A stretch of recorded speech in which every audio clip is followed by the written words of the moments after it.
we learned a number of truths and principles from God's word concerning headship. శిరసత్వాన్ని గురించి దేవుని వాక్యంలో నుండి అనేక సత్యాలు నియమాలు మనం నేర్చుకున్నాం. Now before I go into the next section, want to again summarize what we have learned concerning headship of Christ. మరొక విషయాన్ని నేను చెప్పక ముందు క్రీస్తు యొక్క శిరసత్వాన్ని గురించి మనం ఏమి నేర్చుకున్నామో దాన్ని సారాంశము చెప్పడానికి నేను ఇష్టపడుతూ ఉన్నాను. Why do we practice head covering in the assembly? ఎందుకు సంఘాల్లో ఈ ముసుగు వేసుకోట అనే దాన్ని మనం ఆచరిస్తూ ఉన్నాం? It is a truth which is connected with what God instituted in the Garden of Eden. ఏదెను తోటలో దేవుడు ఏర్పాటు చేసిన ఆ వ్యవస్థకు అనుగుణంగా ఈ సత్యం ఉంది. In the New Testament, headship in the assembly, which implies leadership, it is always given in the hands of men. కొత్త నిబంధనలో ఈ శిరసత్వం అనేది ఇది అధికారాన్ని సూచిస్తుంది. ఎల్లప్పుడూ కూడా ఇది పురుషులకు మాత్రమే అప్పగించబడినది. We saw that from the Garden of Eden, God had established this principle. ఏదెను వనములోనే దేవుడు ఈ నియమాన్ని స్థాపించినట్లుగా మనం గమనించడం జరిగింది. Now I want you to turn with me to Genesis chapter 2. నాతో పాటు ఆదికాండము 2వ అధ్యాయము మీరు తెరవాలని నేను ఆశపడుతున్నాను. And we want to read one verse from chapter 2. ఆదికాండము 2వ అధ్యాయం నుండి ఒక వచనాన్ని చదవాలనుకుంటున్నాం. Verse 24. వచనం 24. Therefore shall a man leave his father and his mother, and shall cleave unto his wife, and they shall be one flesh. కాబట్టి పురుషుడు తన తండ్రిని తన తల్లిని విడిచి తన భార్యను హత్తుకొనును, వారు ఏక శరీరమయ్యుందురు. Two things are unusual here. ఇక్కడ రెండు విషయాలు ప్రస్తావించబడ్డాయి. Did Adam and Eve have a father and mother? ఆదాము హవ్వలకు తల్లి తండ్రి ఉన్నారా?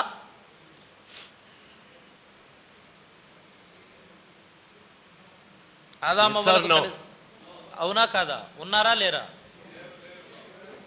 లేరు. No parents. But then God has said here, therefore shall a man leave his father and mother. అయితే దేవుడు ఇక్కడ అంటున్నాడు, కాబట్టి పురుషుడు తన తల్లిని తండ్రిని విడిచి అనే మాట రాయబడింది. Even before Adam and Eve became father and mother, God had instituted an order in the Garden of Eden as far as mankind is concerned. ఆదాము హవ్వలు తల్లిదండ్రులు కాకముందే మానవులకు సంబంధించి ఏదెను తోటలో దేవుడు ఒక వ్యవస్థను ఏర్పాటు చేశాడు. That itself should teach to us what God did in the Garden of Eden. It is applicable even today. ఏదెను తోటలో దేవుడు ఏదైతే చేశాడో అది మనకి బోధిస్తూ ఉంది. అది నేటికి కూడా మనకి అన్వయించబడుతూ ఉంది. First God made man. మొట్టమొదట దేవుడు మానవుని చేశాడు. Then out of man God made the woman. మానవునిలో నుండి దేవుడు స్త్రీని చేశాడు. Man was not made for the woman. పురుషుడు స్త్రీ కొరకు సృజించబడలేదు. But woman was made for the man. అయితే స్త్రీ పురుషుని కొరకు సృజించబడింది. So God had a divine order, and as believers in the assembly, even today we must practice that. దేవుడు ఒక దైవిక క్రమాన్ని అక్కడ కలిగి ఉన్నాడు. కాబట్టి సంఘాల్లో ఉన్న విశ్వాసులుగా నేడు కూడా మనం దాన్ని అనుసరించాలి. Second thing which is unusual in this verse. ఈ వచనంలో మరొక ఉపయోగించినటువంటి మాట ఏంటంటే, again shall we read this verse. మరలా ఈ వచనాన్ని చదువుదాం. Therefore shall a man leave his father and his mother, and shall cleave unto his wife. కాబట్టి పురుషుడు తన తండ్రిని తన తల్లిని విడిచి తన భార్యను హత్తుకొనును. Normally in our Indian society we will find it is the other way. మన భారతదేశ సమాజంలో దీని వేరొక విధానంలో మనం గమనిస్తాం. It is not man who is leaving his father and mother, it is the woman who is leaving father and mother and coming into the man's house. వివాహం అయినప్పుడు పురుషుని ఇంటికి వచ్చేది సహజంగా భారతదేశంలో పురుషులు తమ తల్లిని తండ్రిని విడిచిపెట్టరు, కానీ స్త్రీ తన తల్లిని తండ్రిని విడిచిపెట్టి పురుషుని ఇంటికి వస్తుంది. Yes or no?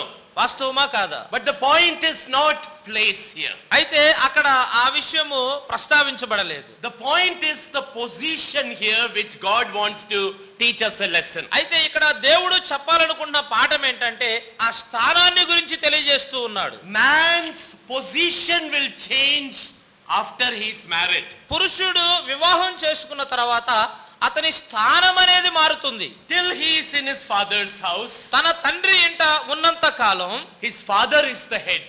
తన తండ్రి శిరసై ఉన్నాడు. But the moment he marries, తను ఏ క్షణంలో అయితే వివాహం చేసుకున్నాడు, and he joins a woman in marriage, మరొక స్త్రీతో అతడు ఏకమైపోతాడు, he becomes the head. అతడు ఇప్పుడు శిరసైపోతాడు. He becomes the head of the family. ఆ కుటుంబానికి అతడు శిరస్సుగా మారుతాడు. That is why it is said a man leaves his father and mother. అందుచేతనే పురుషుడు తన తండ్రిని తల్లిని విడిచిపెట్టాలని వ్రాయబడింది. But for the woman there is no change of position. అయితే స్త్రీకి తన స్థానము మారుట అనేది లేదు ఇక్కడ.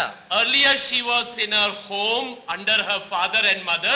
ఆరంభంలో వివాహం కాకముందు తన కుటుంబంలో అనగా తండ్రి తల్లి యొక్క ఆధీనంలో ఉంది. She was under the headship of her father. తన తండ్రి యొక్క శిరసత్వంలో ఆమె ఉంది.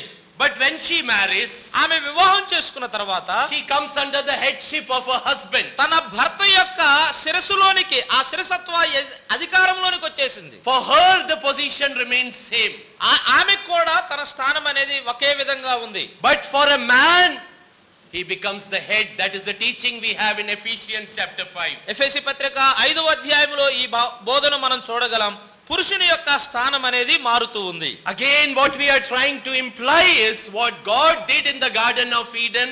Even before sin came, they have such long lasting principles which we need to practice today. ఇక్కడ మరలా మనం ఏమి అనుభవించబోతున్నామంటే ఏదైనా తోటలో దేవుడు నియమించినటువంటి ఆ నియమాలను నేటి దినాల్లో మనము కూడా అనుసరించవలసిన వారంగా ఉన్నాం. Now I want you to turn with me to Genesis chapter 24. ఆదికాండము 24వ అధ్యాయానికి వద్దాం. And here we read about a wonderful woman whose name is Rebecca. Rebekah అనే ఒక రమ్యమైన స్త్రీ గురించి మనం ఇక్కడ చదువుతాం. What do we read about her? ఆమె గురించి మనం ఏం చదువుతున్నాం ఇక్కడ? Genesis chapter 24. ఆదికాండము 24వ అధ్యాయం. We will read verse 65. 65వ వచనం చదువుదాం. ఆదికాండము 24:65.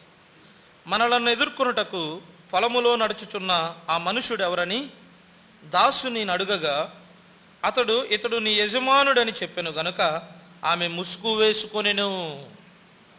The moment she saw Isaac, we find two things she did. ఏ క్షణములైతే రెబ్కా ఇస్సాకును చూసిందో ఆమె రెండు విషయాలు చేసినట్లుగా మనం చూడగలం. She took a veil. ఒకటి ఆమె ముసుగు వేసుకుంది. And she covered herself. రెండోది ఆ ముసుగుతో తన శిరస్సును కప్పుకుంది. Now that has lot of meaning. దానిలో చాలా అర్థం ఉంది. The meaning is she was coming under the headship of her husband who is Isaac. దానిలో ఉన్న అర్థం ఏంటంటే తన యజమానుడైన ఇస్సాకు నాయకత్వంలోనికి ఆమె వచ్చేస్తూ ఉంది. At the same time she wanted to give a message that as far as she is concerned, her beauty is concerned, her everything is concerned, it belongs to one man, and that man is Isaac in her life. అదే సమయంలో ఆమె ఒక పాఠాన్ని కూడా నేర్పిస్తుంది. అదేంటంటే తనకి సంబంధించి తన అందానికి సంబంధించి అది తన యజమానుడైన ఇస్సాకుకు మాత్రమే చెందినది అని ఆమె తెలియజేస్తూ ఉంది. Now Rebecca is a type of the church in the New Testament. Rebekah క్రొత్త నిబంధనలో ఉన్న సంఘానికి సాదృశ్యంగా ఉంది. The church is subject to Christ. సంఘము క్రీస్తుకు లోబడి ఉండాలి. Church is the bride of Christ. సంఘము క్రీస్తు యొక్క పెండ్లి కుమార్తెగా ఉంది. Christ is the head of the church. క్రీస్తు సంఘానికి శిరస్సుగా ఉన్నాడు.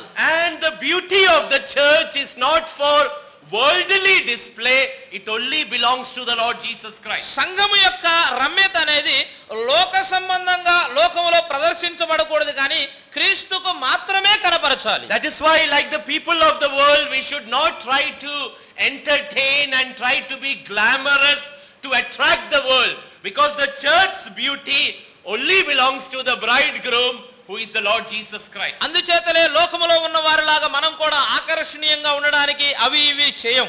సంఘము యొక్క రమ్యత అనేది కేవలం శిరసైన యేసుక్రీస్తు ప్రభువారికి మాత్రమే చెందాలి.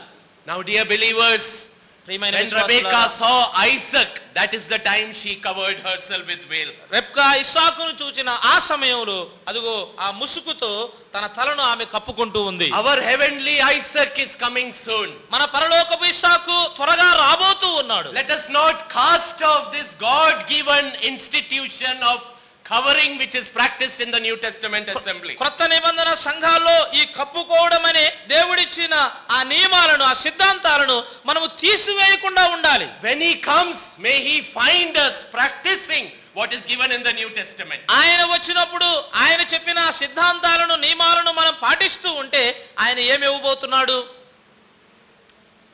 Now it is said among the Romans, in the time when the apostle Paul wrote this New Testament, both men and women will cover their head. క్రొత్త నిబంధనలో అపోస్తులైన పౌలు ఈ పత్రికలో రాసిన సమయంలో రోమా వారి మధ్య స్త్రీలు పురుషులు ఇద్దరూ కూడా ముసుగు వేసుకునేవారట. Among the Greeks, neither man nor woman will cover their head. గ్రీకుల మధ్య కూడా వారు పురుషులైనా స్త్రీలైనా వారు ఇరువురు ముసుగు వేసుకునేవారు. Among the Jewish people, the man will cover the head, but the woman will not cover the head. యూదా జనాంగము మధ్య పురుషులు ముసుగు వేసుకుంటారు కానీ స్త్రీలు మాత్రం ముసుగు వేసుకోరు. But Paul is telling in the New Testament assembly, man will not cover the head, but woman will cover the head. అయితే పౌలు అంటూ ఉన్నాడు, క్రొత్త నిబంధన సంఘంలో పురుషుడు ముసుగు వేసుకోడు కానీ స్త్రీ మాత్రం ముసుగు వేసుకుంటుంది అని సెలవిచ్చాడు. It was very different from what people were outside. బయట ఉన్న ప్రజలకు ఇది చాలా వ్యత్యాసంగా ఉంది. But we saw a number of spiritual reasons why we practice this today. అయితే నేటి దినాల్లో ఈ క్రమాన్ని ఎందుకు మనం పాటిస్తున్నామో దీని వెనక అనేక ఆత్మీయ విషయాలు మనం చూడగలం. And as we enjoy this truth, it will help us to practice it. ఈ సత్యాన్ని మనం అనుభవిస్తూ ఉండగా మనం అనుసరించడానికి అది మనకి సహాయపడుతుంది. That is why in the New Testament, a leadership, as we have mentioned earlier also, a woman should never take upon herself. అందుచేత క్రొత్త నిబంధనలో ఈ నాయకత్వం అనేది, ఈ శిరస్సు పరిచర్య అనేది ఎన్నడూ కూడా స్త్రీ తన మీదకి అది తీసుకోకూడదు. Whether in the home or in the assembly. ఒకవేళ కుటుంబంలోనైనా సంఘములో అయినా. But having said that, let me say one more thing. ఈ విషయాలు చెప్పిన తర్వాత మరొక సంగతి నన్ను చెప్పనివ్వండి. Many times it is men who are failing which makes a woman to take up the leadership. అనేక పర్యాయాలు ఈ నాయకత్వాన్ని స్త్రీ తీసుకునేటట్లుగా ఓడిపోతుంది, సహాయం చేస్తుంది పురుషుడే. Even that is wrong. అది కూడా తప్పే. But then men are failing in their life. That is the reason why women are taking the leadership. పురుషులు తమ జీవితంలో ఓడిపోతున్నారు కాబట్టి ఆ కారణాన్ని బట్టి స్త్రీలు నాయకత్వాన్ని తీసుకుంటూ ఉన్నారు. Please turn with me to the book of Esther. ఎస్తేరు గ్రంథానికి వెళదాం. Chapter 1. మొదటి అధ్యాయం. ఎస్తేరు గ్రంథం మొదటి అధ్యాయం. And there is one verse I want to draw your attention to. మీ గమనాన్ని దానిలోనికి నేను తీసుకురావాలని ఆశపడుతున్నాను. ఎస్తేరు గ్రంథం మొదటి అధ్యాయం. And we read the last verse. చివరి వచనం చదువుదాం. Just one line we are reading, verse 22. And in the second last line it says, every man shall bear rule in his own house. 22 ప్రారంభంలో ఉంది తెలుగులో. ప్రతి పురుషుడు తన ఇంటిలో అధికారిగా ఉండవలెను. Because men are failing in this, that is why we find wrong things are coming up. సహోదరులు లేక పురుషులు ఈ విషయాల్లో ఓడిపోతున్నారు కాబట్టి అక్రమమైన విషయాలు వస్తూ ఉన్నాయి. Whether in the home or in the assembly, if men are fulfilling their responsibilities, then there will not be this problem among believers. ఒకవేళ అది ఇంటిలో అయినా సంఘములో అయినా పురుషులు తమకు ఇవ్వబడిన ఆ నియమాలను వారు నెరవేరుస్తూ ఉంటే ఇక విశ్వాసుల మధ్య ఇలాంటి సమస్యలు రానే రావు. Today many say, oh, it is such a blessing, oh, it is such a good thing, why you are stopping it, why you are speaking against it. నేటి దినాల్లో చాలా మంది అంటూ ఉన్నారు, అదిగో ఆ స్త్రీలు వారి నాయకత్వం అనేది చాలా ఆశీర్వాదకరంగా ఉంది, చాలా దీవెనకరంగా ఉంది, మీరు ఎందుకు దాన్ని ఆపివేస్తున్నారు, ఎందుకు నిర్లక్ష్యం చేస్తున్నారు అనే వాళ్ళు ఉన్నారు. The Bible says God permits certain things as his judgment. బైబిల్లో ఇలాగూ రాయబడింది, ఆయన తీర్పు చేస్తూ కొన్ని విషయాలు మాత్రమే ఆయన అనుమతించాడు అంతే. And one of the ways in which God judges his people is He permits children and women to rule. ఆయన ఒక విధానం ఏంటంటే ఆయన తీర్పు తీర్చుట కొరకై అలాగే పిల్లల్ని స్త్రీలను కూడా పాలన చేయడానికి ఆయన అనుమతిస్తాడు. Turn with me to Isaiah chapter 3. యెషయా గ్రంథం 3వ అధ్యాయానికి మనం వద్దాం. యెషయా గ్రంథం verse 12. వచనం 12 చదువుదాం. యెషయా గ్రంథం 3వ అధ్యాయం 12వ వచనం. As for my people, children are their oppressors, and women rule over them. O my people, they which lead they cause thee to err and destroy the way of thy paths. నా ప్రజల విషయమై నేనేమందును, బాలురు వారిని బాధ పెట్టుచున్నారు, స్త్రీలు వారిని ఏలుచున్నారు. నా ప్రజలారా, మీ నాయకులు త్రోవను తప్పించువారు. Did you note that verse? ఈ వచనాన్ని గమనించారా? What we are thinking is such a blessing today, actually it is a sign of God's judgment. మనం ఏదైతే నేటి దినాల్లో చాలా దీవెనకరంగా ఉంది వారి పరిచర్య అని అనుకుంటున్నామో అది దేవుని తీర్పుకు సూచనగా ఉంది. But who is to be blamed? ఎవరు ఇక్కడ Who is to be blamed? ఎవరు నేరం మోపబడాలి? Because men are failing, that is why this is happening. ఇక్కడ పురుషులు ఓడిపోతున్నారు కాబట్టి ఈ సంగతులు జరుగుతూ ఉన్నాయి. Now, have you ever noted in the Bible certain people who lost their head? కొంతమంది ఎప్పుడైనా తలను కోల్పోయిన వ్యక్తులను ఎప్పుడైనా మీరు గమనించారా? అసలు తల లేని వారిని. There are at least 6 people in the Bible who lost their head. కనీసం బైబిల్లో తమ శిరస్సును కోల్పోయిన వారు 6 ఉన్నారు. Now I leave it to you to search those 6 people. ఆ 6 వ్యక్తులు ఎవరో వెతకడానికి మీకే నేను దాన్ని అనుమతిస్తూ ఉన్నాను. All are men.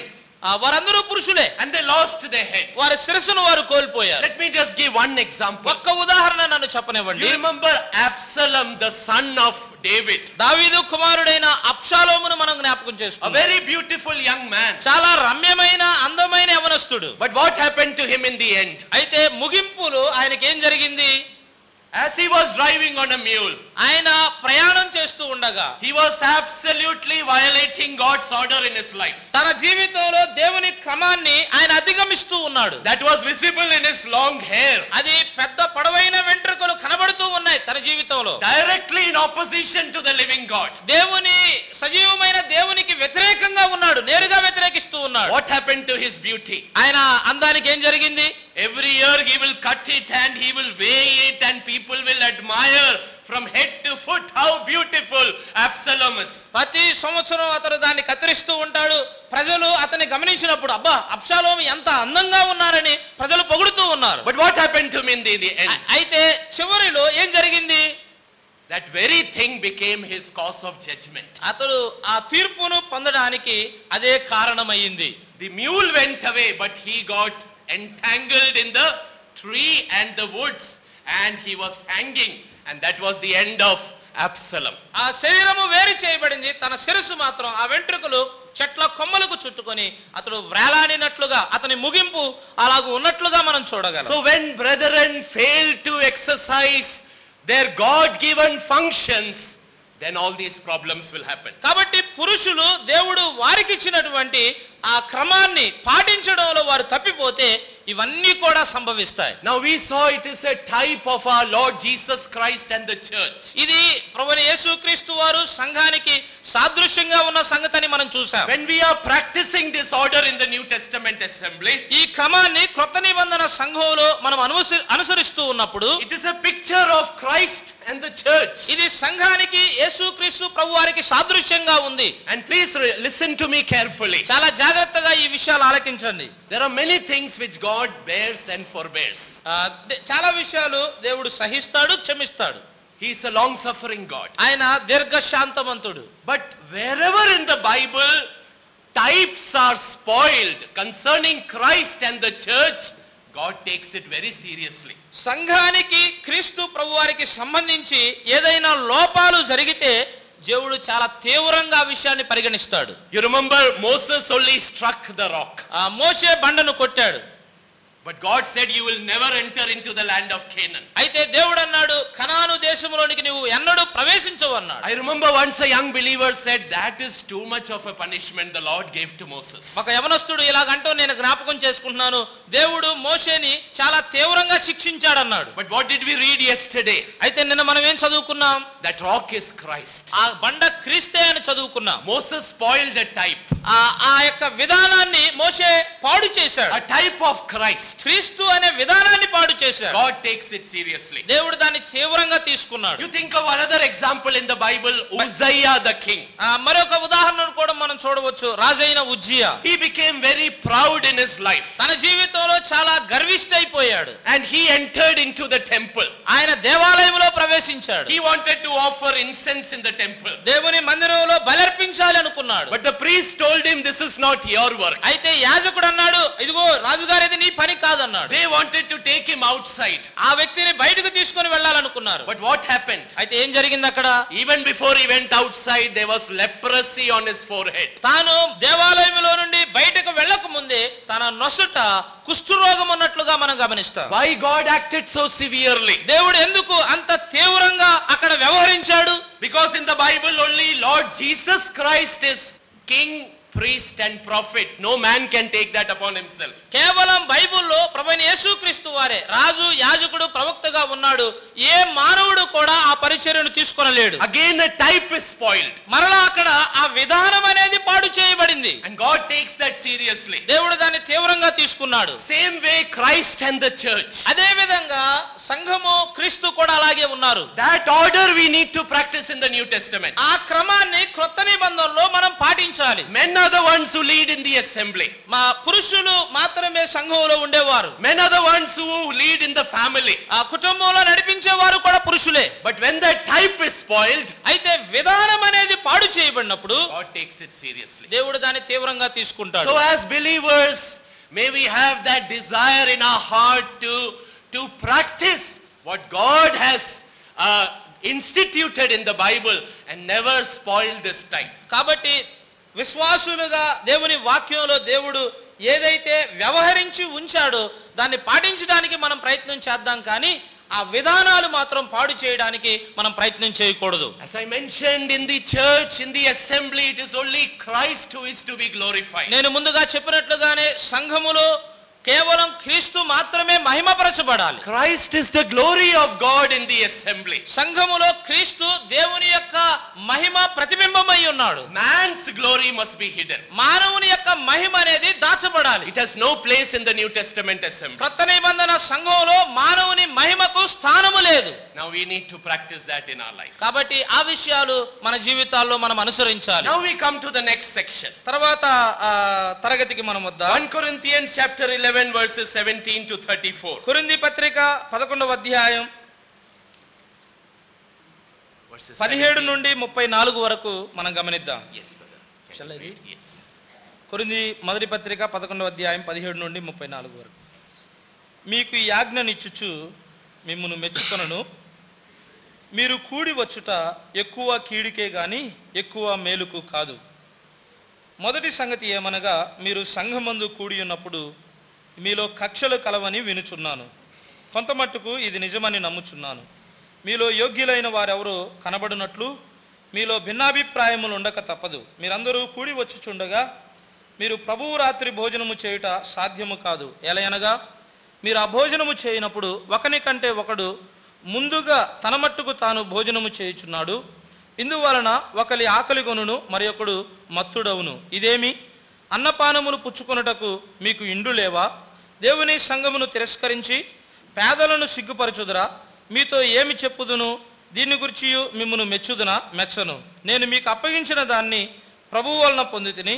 ప్రభువైన యేసు తాను అప్పగింపబడిన రాత్రి ఒక రొట్టెను ఎత్తుకుని కృతజ్ఞతాస్తుతులు చెల్లించి దాన్ని విరిచి, ఇది మీ కొరకైన నా శరీరము, నన్ను జ్ఞాపకం చేసుకొనుటకై దీన్ని చేయడని చెప్పెను. ఆ ప్రకారమే భోజనమైన పిమ్మట ఆయన పాత్రను ఎత్తుకొని, ఈ పాత్ర నా రక్తం వలన క్రొత్త నిబంధన, మీరు దీనిలోనిది త్రాగునప్పుడల్లా నన్ను జ్ఞాపకం చేసుకొనుటకై దీన్ని చేయడని చెప్పెను. మీరు ఆ రొట్టెను తిని ఈ పాత్రలోనిది త్రాగునప్పుడల్లా ప్రభువు వచ్చు వరకు ఆయన మరణమును ప్రచురించుదురు.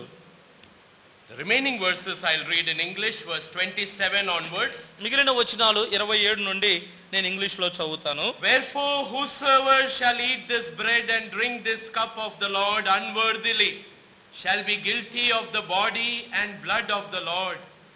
But let a man examine himself, and so let him eat of that bread and drink of that cup. For he that eateth and drinketh unworthily eateth and drinketh damnation to himself, not discerning the Lord's body. For this cause many are weak and sickly among you, and many sleep.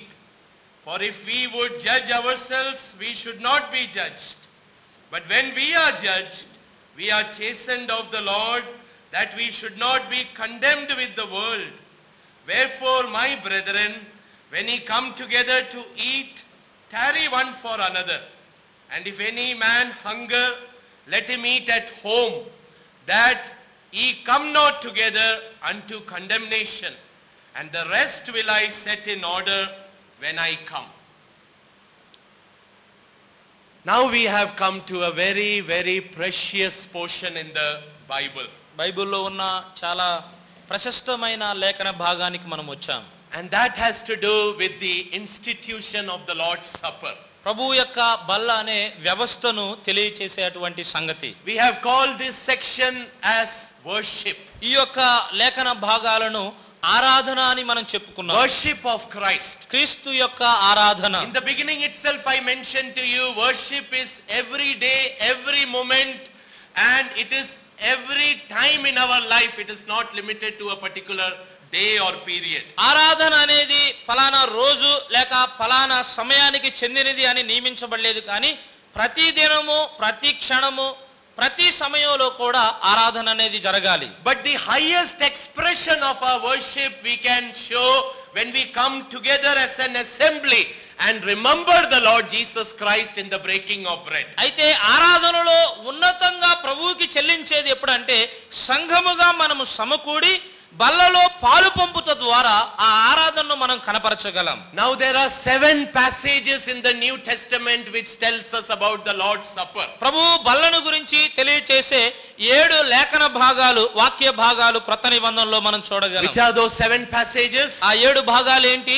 Matthew chapter 26, మత్తయి సువార్త 26వ అధ్యాయం, Mark chapter 14, mark సువార్త 14వ అధ్యాయం, Luke chapter 22, లూకా సువార్త 22వ అధ్యాయం, Acts chapter 2, అపోస్తుల కార్యముల గ్రంథం 2వ అధ్యాయం, Acts chapter 20, అపోస్తుల కార్యముల గ్రంథం 20వ అధ్యాయం, 1 Corinthians chapter 10, కొరింథీ మొదటి పత్రిక 10వ అధ్యాయం, and 1 Corinthians chapter 11. కొరింథీ మొదటి పత్రిక 11వ అధ్యాయం. If you put all these verses together, around 28 verses in the New Testament, they are devoted to the Lord's Supper. ఈ వచనాలన్నిటినీ మనము సమకూరిస్తే దాదాపు 22 వచనాలు ప్రభు బల్లకు సంబంధించినవిగా ఉన్నాయి. Now it is wonderful that God used 4 writers to write about the Lord's Supper in the New Testament. క్రొత్త నిబంధనలో ప్రభు బల్లను గురించి రాయడానికి దేవుడు 4 రచయితలను వాడుకున్నాడు. ఇది చాలా రమ్యమైన సంగతి. God used Matthew, Mark, Luke and the Apostle Paul. మత్తయిని,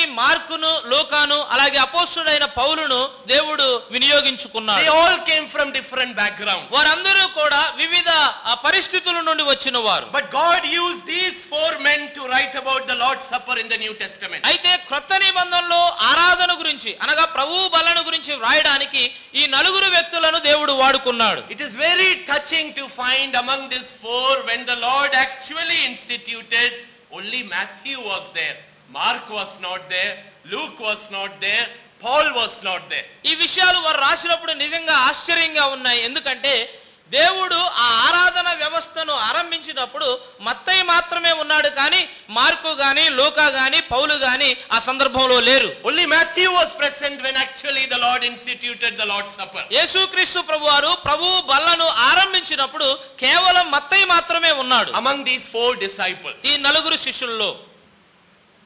What can we learn from the life of Matthew? ఈ మత్తయి జీవితంలో నుండి మనం ఏమి నేర్చుకోగలం? Many things about the Lord's Supper we have to learn personally. ప్రభు బల్లను గురించి అనేక విషయాలు వ్యక్తిగతంగా మనం నేర్చుకోవాలి. As we meditate in the scriptures, లేఖనాలు మనం ధ్యానిస్తూ ఉండగా, as we value the Lord's Supper in our life, మన జీవితాల్లో ప్రభు బల్లకు మనము విలువనిస్తూ ఉండగా, as the Lord becomes precious to us and as we value the Lord's Supper, the Lord will teach us many things concerning this truth. మన జీవితంలో ప్రభువు విలువైన వాడైనప్పుడు, ప్రభువు బల్లకు మనం ప్రాముఖ్యత ఇస్తూ ఉన్నప్పుడు అనేక సంగతులు దేవుడు మనకి నేర్పిస్తాడు. It cannot come from books. ఇది పుస్తకాల్లో నుండి రాదు. It will never come from the internet. లేకపోతే ఇంటర్నెట్ నుండి రాదు. It can only come at the feet of Lord Jesus Christ. ఇది కేవలం యేసుక్రీస్తు ప్రభువు యొక్క పాదాల దగ్గర మాత్రమే కలుగుతుంది. As we meditate on the person of Christ and read the scriptures, God will warm our hearts concerning the Lord's Supper. యేసుక్రీస్తు ప్రభువారి యొక్క వ్యక్తిత్వాన్ని మనం ధ్యానిస్తూ ఉండగా, లేఖనాలు చదువుతూ ఉండగా, ప్రభువు బల్లంటే ఏంటో ఆ తలంపులు దేవుడు మనకి ఇస్తాడు. What about Mark? మరి మార్కు గురించి ఏంటి? Mark wrote in his gospel. Mark తన సువార్తలో వ్రాసాడు. But how did Mark come to know? మరి మార్కు ఎలాగ ఈ సంగతి తెలుసుకున్నాడు? We can say there were two sources in Mark's life. Mark జీవితంలో రెండు వనరులు ఉన్నాయి. One was the assembly in those days used to gather in his home. ఒకటేంటంటే తన ఇంటిలో సంఘము కూడుకుంటూ ఉండేవారు. Many things he must have learnt in his home. తన ఇంటిలోనే అనేక సంగతులు బహుశా ఈ మార్కు నేర్చుకొని ఉండి ఉండొచ్చు. And many things we can learn in our family life concerning the Lord's Supper when we have devotion in the home. ప్రభు బల్లకు సంబంధించి మన కుటుంబాల్లో ఈ గృహ కూడికలు, ధ్యాన కూడికలు అనేవి ఉన్నప్పుడు అనేక సంగతులు మనం నేర్చుకోవచ్చు. And for that parents have to set an example. దాని కొరకు తల్లిదండ్రులు ఒక మాదిరిని కనపరచాలి. They have to give it a priority in their life. వారి జీవితాల్లో ఈ కుటుంబ ప్రార్థనకు వారు ప్రాముఖ్యతనివ్వాలి. And children will learn from them. అప్పుడు పిల్లలు వారి నుండి నేర్చుకుంటారు. For that God can use a family. దాని కొరకు దేవుడు ఒక కుటుంబాన్ని వాడుకుంటాడు. Mark must have learnt it from Apostle Peter. బహుశా మార్కు అపోస్తలుడైన పేతురు నుండి నేర్చుకొని ఉండుంటాడు. He was the son in faith to the Apostle Peter. అపోస్తలుడైన పేతురికి మార్కు విశ్వాసాన్ని బట్టి కుమారుడిగా ఉన్నాడు. What about Luke? మరి లూకా గురించి ఏంటి? Luke was not there. లూకా అక్కడ లేడు ఆ But సమయంలో. Luke writes in his gospel about the Lord's Supper. అయితే ప్రభువు బల్లను గురించి తన సువార్తలో లూకా వ్రాస్తూ ఉన్నాడు. Now we know there are two sources in Luke's life. లూకా జీవితంలో కూడా దాని గురించి తెలుసుకోవడానికి రెండు సదుపాయాలు ఉన్నాయి. One is he was a close companion of the Apostle Paul. ఒకటి అపోస్తలుడైన పౌలుకి చాలా దగ్గరగా ఉన్న సాటి పనివాడుగా ఉన్నాడు. He was Paul's personal physician. పౌలుకి శరీర సంబంధమైన వైద్య సేవలు అందించేవాడుగా ఉన్నాడు. And Paul must have shared many truths with Luke. బహుశా అనేక సత్యాలు ప్రభువు బలను గురించి పౌలు లూకాకి బోధించుండుంటాడు. Many things we can learn in godly company of believers. దైవభక్తి కలిగిన విశ్వాసులతో సహవాసము చేయడం ద్వారా అనేక సంగతులు మనం నేర్చుకోగలం. And also it is very much possible many of the things Luke has written in his gospel he came to know through Mary. అనేక సంగతులు లూకా తన సువార్తలో వ్రాసాడు. ఆ సంగతులు మరియ ద్వారా తెలుసుకున్నాడు. What about Apostle Paul? మరి అపోస్తలుడైన పౌలు గురించి ఏంటి?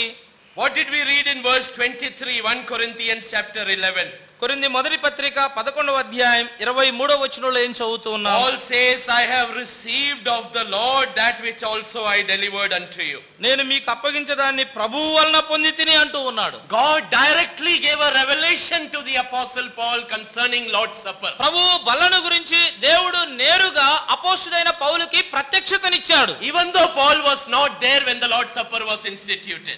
ఈ ప్రభువు బల్ల ఆరంభమైనప్పుడు పౌలు అక్కడ లేకపోయినా, but Lord from glory revealed to Apostle Paul concerning the Lord's Supper. అయితే ప్రభువు తన మహిమలో ప్రభువు బల్లకు సంబంధించి అపోస్తలుడైన పౌలుకి బయలుపరిచాడు. That means even in heavens Lord Jesus Christ is very very particular about Lord's Supper. దాని అర్థం ఏంటంటే పరలోకములో ఉన్న ఆ క్రీస్తు ప్రభువారు ప్రభువు బల్లను గురించి చాలా ఖచ్చితంగా ఉన్నాడని మనం అర్థం చేసుకోవాలి. And that is how the Holy Spirit, as we prayerfully meditate on the Holy Scriptures, God will warm our hearts concerning the Lord's Supper. అలాగూ దేవుని వాక్యాన్ని మనం ధ్యానిస్తూ ఉండగా పరిశుద్ధాత్ముడు ఆ ప్రభువు బల్లను గురించి మనకి అవగాహన కలిగిస్తాడు. Now you remember in the morning I said to you, Paul says in this section, I praise you not.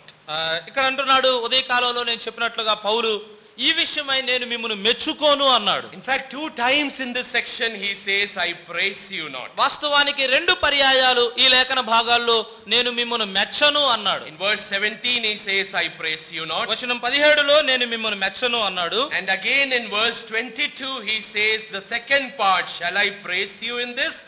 I praise you not. వచనం 22లో చివరిలో దీని గురించి మిమ్మల్ని మెచ్చుదనా మెచ్చను అన్నాడు. Why? ఎందుకు? Why Paul is not praising the Corinthian believers? పౌలు ఎందుకు కొరింథీ విశ్వాసులను మెచ్చుకోవడం లేదు? Because they had made Lord's Supper very, very casual, very, very social, and very, very low level. And Paul says, I cannot praise you for this. పౌలు ఈ కొరింథీ విశ్వాసులను నేను మిమ్మల్ని మెచ్చను అని ఎందుకు అంటున్నారంటే, ఈ కొరింథీ విశ్వాసులు ఈ ప్రభు బల్లను చాలా తక్కువ స్థితికి తీసుకొని వచ్చారు. చాలా సహజమైనదిగా, ఆచార సంబంధమైనదిగా వారు పరిగణించారు. Why he does not praise them? ఎందుకు వారిని పౌలు మెచ్చలేదు? Verses 17 to 22 he gives the reasons. 17 నుండి 22 వరకు ఆయన కారణాలు చెప్పాడు. So 17 to 22 we have the present condition of the Corinthian assembly. కాబట్టి 17 నుండి 22 వరకు ప్రస్తుతం కొరింథీ సంఘములో ఉన్న స్థితి మనం గమనిస్తాం. 23 to 26 we have the past institution of the Lord's Supper. 23 నుండి 26 వరకు ప్రభు బల్లను గురించి గతములో చెప్పబడిన ఆ వ్యవస్థ, ఆ ఏర్పాటును మనం చూస్తాం. So we have present condition. కాబట్టి ప్రస్తుత పరిస్థితి మనకి ఇక్కడ రాయబడింది. Then we have the past original institution. ఆ తర్వాత గతములో నిజంగా ఏర్పాటు చేయబడిన ఆ వ్యవస్థ ఉంది.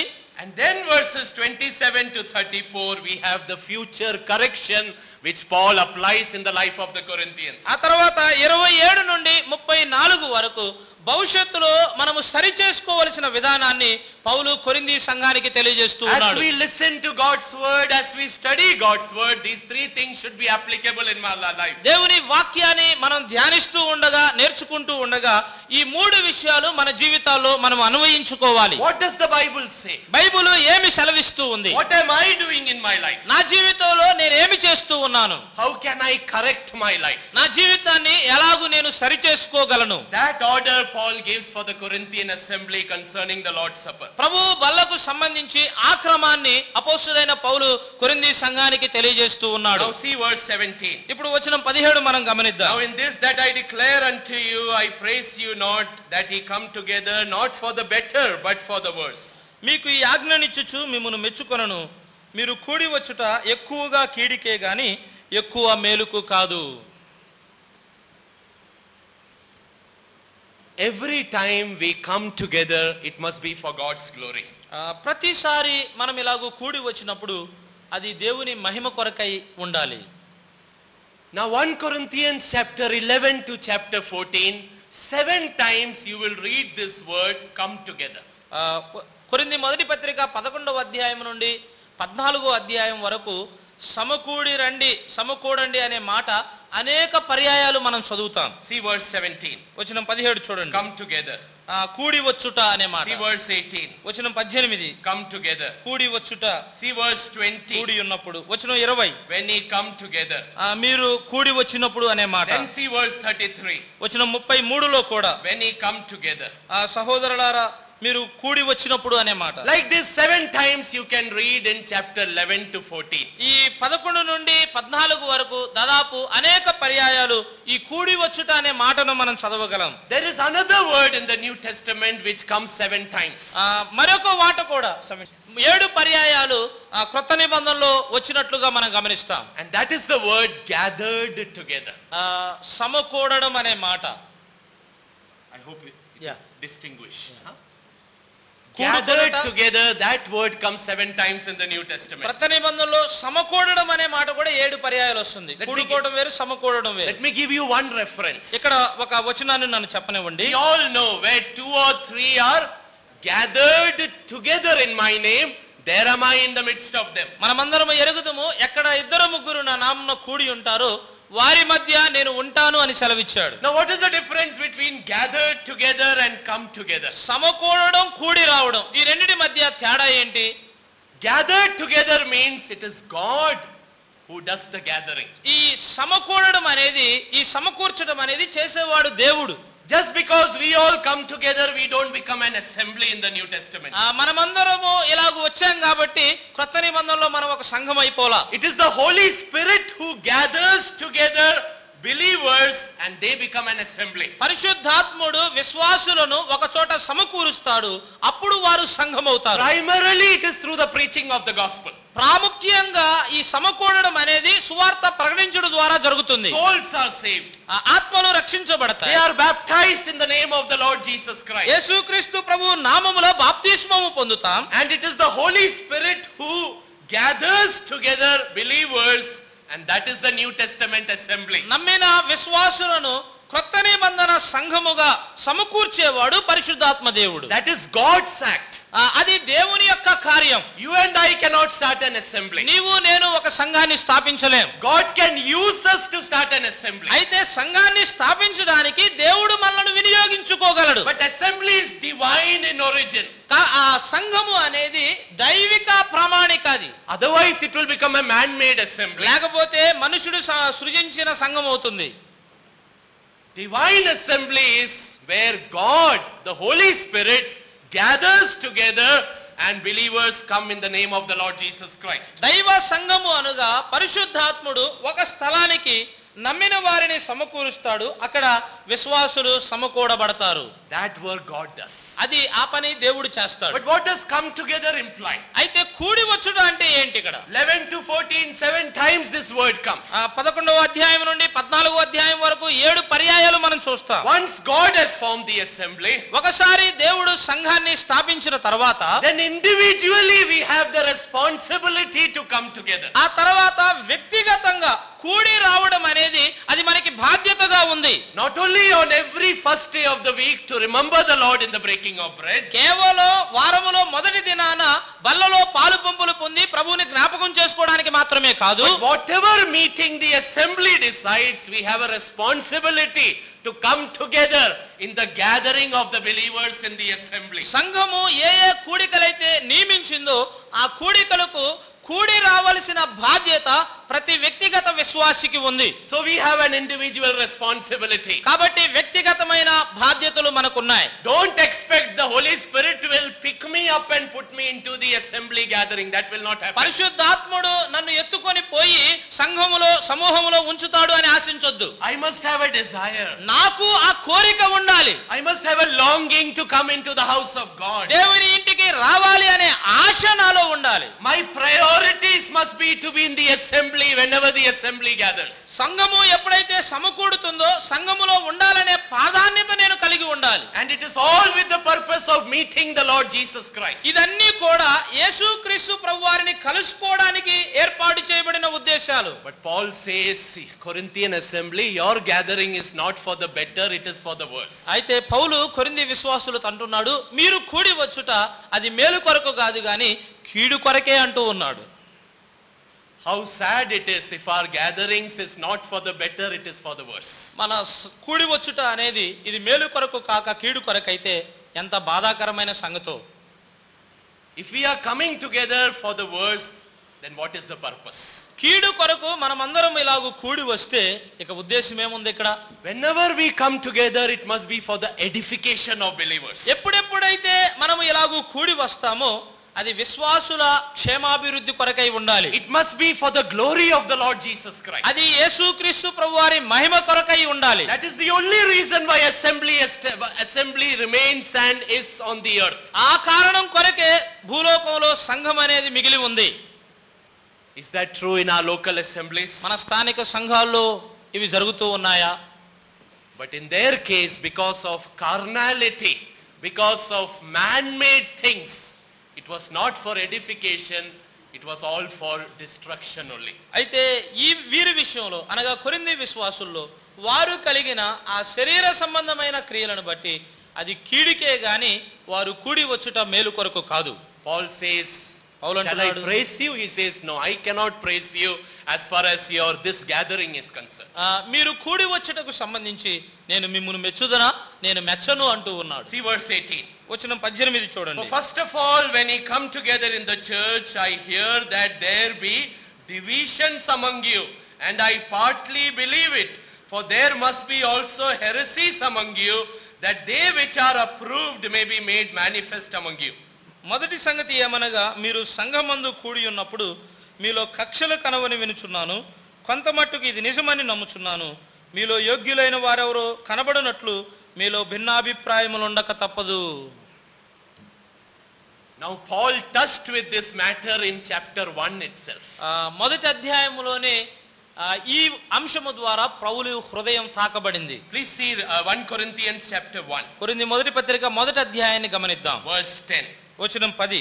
Now I beseech you, brethren, by the name of our Lord Jesus Christ, that ye all speak the same thing, and that there be no divisions among you, but that ye be perfectly joined together in the same mind and in the same judgment. సహోదరులారా, మీరందరూ ఏకభావంతో మాట్లాడవలననియు, మీలో కక్షలు లేక ఏక మనస్సుతోనూ ఏక తాత్పర్యముతోనూ మీరు సన్నద్ధులై ఉండవలననియు మన ప్రభు అయిన యేసుక్రీస్తు పేరట మిమ్మును వేడుకొనుచున్నాను అన్నాడు. It all would have started with a difference of opinion. ఇది వివిధ భిన్నమైన అభిప్రాయాల ద్వారా ఆరంభమయ్యాయి. And then it became division. ఆ తర్వాత ఇవి విభజనలైపోయాయి. That means cracks have appeared in their fellowship. దాని అర్థం ఏంటంటే వారి సహవాసములో నెర్రెలు వచ్చేసాయి. And then division became like a schism. ఆ తర్వాత ఇది గ్రూపులుగా సమూహాలుగా విభజించబడ్డాయి. And then Paul says in 1 Corinthians chapter 11, he says it will end up in heresies. పౌలు అంటున్నాడు, ఇది కక్షలతో ముగించబడుతూ ఉంది అంటూ ఉన్నాడు. And what is heresies? ఈ కక్షలు అంటే ఏంటి? They are sects which gather with their own doctrine, with their own ideas, with their own thinking. వారి సొంత ఆలోచన, వారి సొంత నిర్ణయాలు, వారి సొంత ఇష్టాలు. And we have absolutely no doubt all the denominations around us, they are scripturally sects.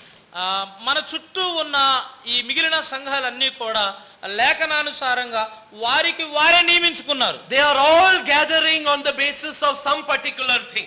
ఒక ప్రత్యేకమైన విషయం మీద వారందరూ సమకూడి వస్తూ ఉన్నారు. And it divides God's people. అది దేవుని ప్రజలను విభజిస్తూ ఉంది. But that is not how a New Testament assembly is. అయితే క్రొత్త నిబంధన సంఘాలు అలా ఉండకూడదు. A New Testament assembly is which preaches and practices the whole counsel of God. క్రొత్త నిబంధన సంఘాలు అనేవి దేవుని యొక్క ప్రణాళిక అంతటిని బోధించేవి, అనుసరించేవై ఉండాలి. Whatever is given in the New Testament as a pattern, we are supposed to practice it. క్రొత్త నిబంధనలో ఏదైతే మనకి ఇవ్వబడిందో ఒక మాదిరిగా దాన్ని మనం అనుసరించే వారంగా ఉండాలి. But the interesting thing is, Corinthians, they were still coming together. అయితే చాలా మంచి సంగతి ఏంటంటే వారి మధ్య కక్షలున్నా వారు కూడి వస్తూ ఉన్నారు. They were still having only one bread. వారు ఒకే బలలో పాలు పంపులు పొందుతున్నారు. They were very particular only about one cup. ఒకే పాత్రను గురించి వారు చాలా నిశ్చయత కలిగి ఉన్నారు. That is the New Testament pattern. అది క్రొత్త నిబంధన పద్ధతి. It is only one bread and one cup. ఒకే రొట్టె, ఒకే రసపాత్ర. But what does it imply? అయితే ఇది దేని తెలియజేస్తూ ఉంది? It implies unity in the body of Christ. క్రీస్తు శరీరములో ఉన్న ఐక్యతను తెలియజేస్తూ ఉంది. Why do we take part from one bread? ఎందుకు ఒక రొట్టెలో నుండి మనం పాలు పంపులు పొందుతున్నాం? To outwardly demonstrate that internally we are one in Christ.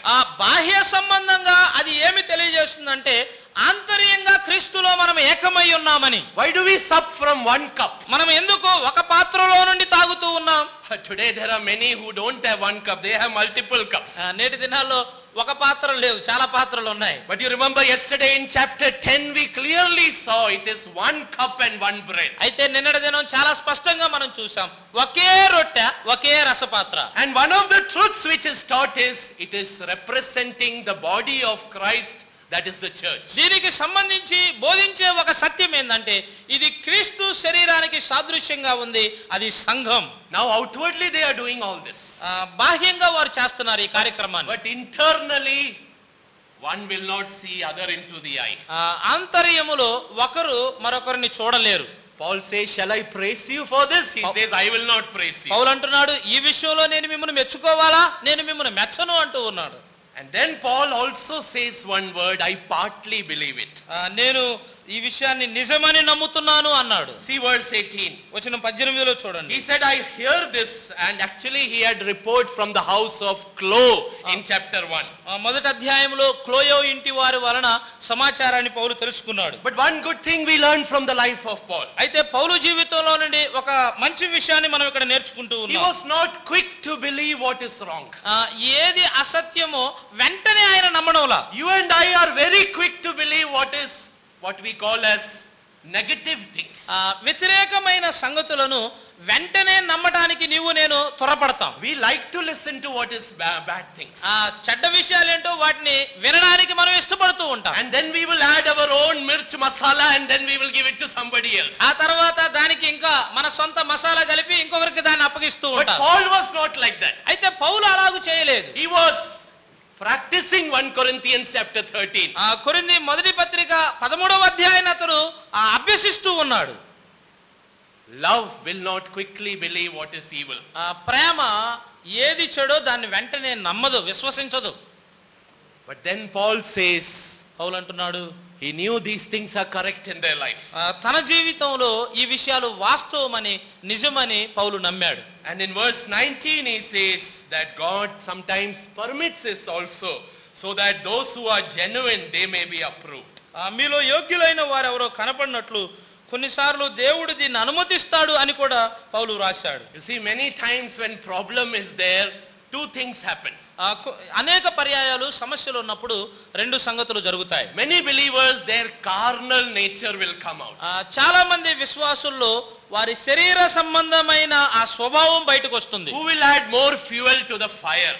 వారు మంటకి ఇంకా ఎక్కువ పెట్రోల్ కలుపుతూ ఉంటారు. But there always will be those who are godly spiritual believers. అయితే ఎప్పుడు ఆత్మ సంబంధమైన విశ్వాసులు ఉంటూ ఉంటారు. Who will not take sides? వారు ఏ దాన్ని తీసుకోరు. Who will mourn before God? వారు దేవుని ఎదుట మోకరిస్తారు. Who will weep and cry before God? దేవుని ఎదుట అంగలారుస్తారు, కన్నీరు కారుస్తారు. And that is how the genuine ones are approved. అలాగూ నిజమైన వారు గుర్తించబడతారు. Approval is always by our character and by our testimony in the New Testament. గుర్తించబడడం, నిరూపించడం అనేది క్రొత్త నిబంధనలో మన ప్రవర్తన సాక్ష్యం మీద ఆధారపడి ఉంటుంది. Approval is never at the cost of New Testament teachings. క్రొత్త నిబంధన సిద్ధాంతాలను అనుసరించడంలో మనం గుర్తించబడతాం. But at such times God will manifest it. అలాంటి సమయాల్లో దేవుడు ప్రత్యక్షపరచబడాలి. You see, when Absalom rebelled against David, అబ్షాలోము దావీదుకు వ్యతిరేకంగా ప్రవర్తించినప్పుడు, that time those who were genuinely the friends of David, they were manifested to David. నిజంగా దావీదుకి నిజమైన స్నేహితులు ఎవరైతే ఉన్నారో తమను తామును దావీదుకు కనపరుచుకున్నారు. And those who were only like in the border line here and there, they also were manifested. కేవలం ఆ మార్గంలో ఈ మార్గంగా అంటే అటువైపు ఇటువైపు ఉండే వాళ్ళు కూడా అక్కడ కనపరచబడ్డారు. Many times God permits problem only to reveal what is in my heart. అనేక పర్యాయాలు దేవుడు సమస్యలను అనుమతిస్తాడు. కారణం ఏంటంటే నా హృదయంలో ఏదైతే ఉందో అది బయలుపరచబడడానికి. If I am godly and spiritual, it will come out. నేను దైవభక్తి కలిగిన వాడిని, ఆత్మీయుడనైతే అది బయలుపరచబడుతుంది. But if I am carnal and I am divisive, God will bring it out. అయితే నేను వేషధారణ శరీర సంబంధున్నైతే దేవుడు దాన్ని బయటకు తీసుకొని వస్తాడు. Paul says, shall I praise you in this? He says, I will not praise you. పౌలు అంటున్నాడు, ఈ విషయంలో నేను మిమ్మల్ని మెచ్చుకోవాలా, నేను మెచ్చను అంటూ ఉన్నాడు. But then we know in the following section, he brings the correction into their life. ఆ తర్వాత మనం చూడగలం మిగిలిన వచనాల్లో వారి జీవితాల్లో ఒక సరిచేయడం అనేది పౌలు చేస్తూ ఉన్నాడు. How does he correct them? ఎలాగూ వారిని సరిచేశాడు. He takes them back to the original. వారిని వాస్తవాని దగ్గరికి తీసుకొని వెళుతూ ఉన్నాడు. And he applies it into their life. వారి జీవితాల్లో దాన్ని అన్వయిస్తూ ఉన్నాడు. Lord willing, that we will see tomorrow. ప్రభు చిత్తమైతే ఆ విషయాలు రేపటి దినం మనం చూద్దాం. These are sufficient for us to think and exercise and sit in God's presence. దేవుని సన్నిధిలో కూర్చొని వాటిని గురించి ఆలోచన చేయడానికి, వాటిని అభ్యసించడానికి ఇవి మనకి సరిపోయిన సంగతులని నేను నమ్ముతున్నాను. May God bless His word. దేవుడి మాటలు మన నిమిత్తమై దీవించునుగా.